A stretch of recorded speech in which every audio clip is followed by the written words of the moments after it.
आज ना हम इतिहास के उन पन्नों को पलटेंगे जब भारत पर अंग्रेजों का राज था। जरा सोचिए, उस दौर में एक ऐसा योद्धा था जिसका नाम सुनते ही पूरी की पूरी ब्रिटिश हुकूमत कांप उठती थी। तो आखिर कौन था ये?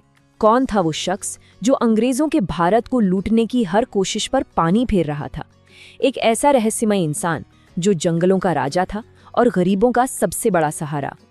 देखिए, एक ही इंसान के दो चेहरे थे। अंग्रेजों और अमीर साहूकारों की नज़र में वो एक डाकू था, लेकिन आम लोगों के लिए, गरीबों और लाचारों के लिए वो किसी मसीहा से कम नहीं था। और उनका नाम था जननायक टंट्या भील।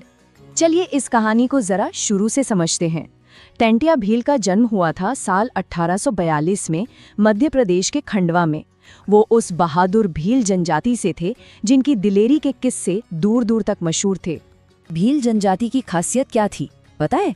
उनकी तीरंदाजी, निशाना ऐसा कि कभी चूकता नहीं था, और जंगल का तो चप्पा चप्पा उनकी रगों में बसता था।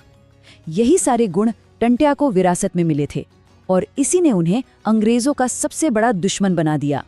कहते हैं ना, हर बड़ी क्रांति के पीछे एक छोटी सी चिंगारी होती है। टंट्या के लिए वो चिंगारी थी अपने लोगों पर होता हुआ जुल्म। उन्होंने अपनी आंखों से देखा था कि कैसे अंग्रेज और स्थानीय साहूकार मिलकर आदिवासियों की जमीनें छीन रहे थे, उनका सब कुछ लूट रहे थे। जब पानी सिर से ऊपर चला गया तो टंट्या ने फैसला किया, बस अब और नहीं। उन्होंने खेत का हल एक तरफ रख दिया और अपने लोगों की इज्जत और हक के लिए हाथ में हथियार उठा लिए। ये एक किसान के योद्धा बनने की कहानी थी।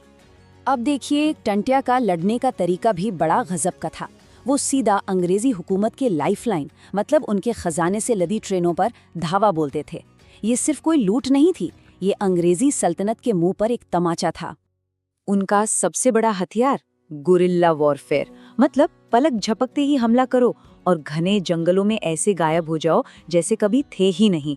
अरे, वो जंगल को ऐसे जानते थे जैसे हम अपने घर का आंगन। अब सवाल ये है कि ये जो इतना सारा खजाना लूटा जाता था, वो जाता कहाँ था? आपको जान के हैरानी होगी कि टंट्या एक पाई भी अपने लिए नहीं रखते थे।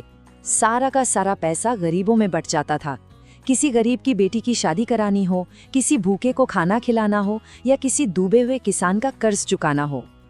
और बस इसी वजह से वो लोगों की दिलों पर राज करते थे। लोग उन्हें डाकू नहीं, अपना रखवाला, अपना संरक्षक मानते थे, और बहुत प्यार से उन्हें मामा कहकर बुलाते थे। मामा यानी परिवार का वो सदस्य जो हर दुख सुख में साथ खड़ा रहता है। अब जाहिर सी बात है, टंट्या के इन कारनामों ने अंग्रेजों की तो रातों की नींद ही उड़ा दी थी। जरा सोचिए, एक अकेला आदिवासी योद्धा पूरे की पूरी ब्रिटिश सल्तनत को हिला कर रख दिया था, और वो उसे पकड़ने में पूरी तरह नाकाम थे। अंग्रेजों ने हर शहर, हर गांव में उनके वांटेड पोस्टर लगा दिए, पर मजे की बात देखिए, अपनी ही सरकारी फाइलों में वही अंग्रेज अफसर उन्हें द इंडियन रॉबिन हुड लिखते थे। मतलब वो भी मनी मन जानते थे कि ये कोई मामूली लुटेरा नहीं है।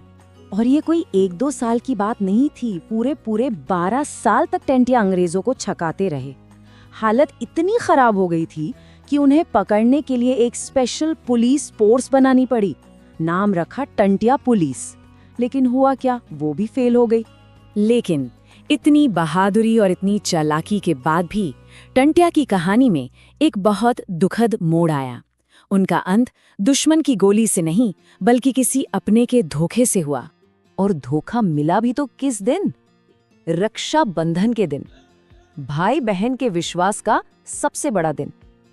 टंट्या अपनी एक मुंहदोली बहन से राखी बंधवाने और उसकी मदद करने के लिए उसके घर पहुंचे थे। उसी बहन के पति ने चंद सिक्कों के लालच में आकर अंग्रेजों को खबर कर दी। जब टंट्या वहां पहुंचे तो पुलिस पहले से ही जाल बिछाकर बैठी थी। सोचिए, जिस योद्धा को हजारों की फौज नहीं पकड़ पाई, उसे एक अपने के धोखे ने सलाखों के पीछे पहुंचा दिया।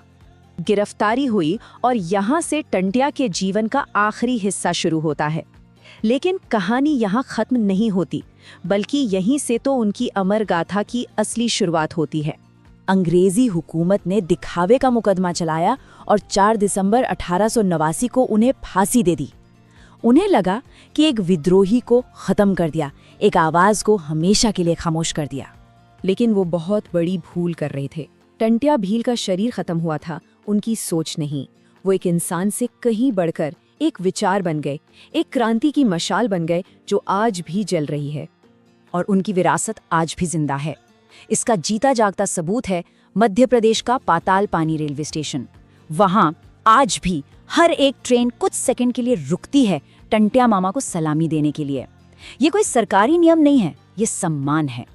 तो आज टंट्या भील सिर्फ एक स्वतंत्रता सेनानी नहीं है, आदिवासी समाज के लिए वो देवता हैं, और हम सब भारतीयों के लिए वो उस हिम्मत और उस स्वाभिमान का प्रतीक है जो जुल्म के आगे कभी नहीं झुकता।